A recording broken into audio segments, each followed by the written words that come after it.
Hi guys, இது வந்து இன்னொரு அப்டேட். இது வந்து என்னென்னாக்கா, தமிழ்நாடு கவர்மெண்ட்டோட காம்படிட்டிவ் எக்ஸாமினேஷன் கோச்சிங் சென்டர் சென்னையில் இருக்கிற free coaching. This is for TNPSC, SSC, RRB, IBPS எல்லாத்துக்கும் இருக்குது. நான் செலக்ட் பண்ணது வந்து டிஎன்பிசிக்கு செலக்ட் பண்ணியிருக்கேன். என்னோடய ரெஜிஸ்ட்ரேஷன் நம்பர் இது. ஸோ என்னோடய ஓவரால் ரேங்க் வந்து 262. ஸோ நீங்கள் வந்து இது வந்து உங்களோட 10th மார்க் பேஸ் பண்ணி தான் என்னை வந்து உங்களை செலக்ட் பண்ணுறாங்க.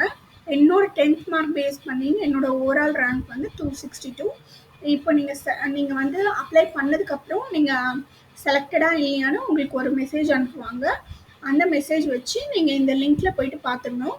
அதுக்கு முன்னாடி எப்படி அப்ளை பண்ணணும்னாக்கா, இந்த ஒரு லிங்க் இருக்கும் சிஇசிசி வெப்சைட்குள்ளே போயிட்டு அதில் நீங்கள் அப்ளை பண்ணிவிட்டு எல்லாமே முடிச்சுட்டு இதில் இருக்கிற டீட்டெயில்ஸ் எல்லாம் உங்கள் personal details, family, education, communication, document, உங்கள் கேட்டகரி, ஸ்பெஷல் கேட்டகரினா உங்களுக்கு பிடபிள்யூடி இருக்கா அந்த மாதிரி, அதுக்கப்புறம் கோச்சிங் சென்டர் ப்ரிஃபரன்ஸ் கேட்பாங்க.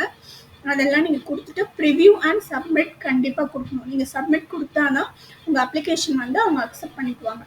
ஸோ கண்டிப்பாக நீங்கள் பண்ணுங்கள். Make use of it. Thank you.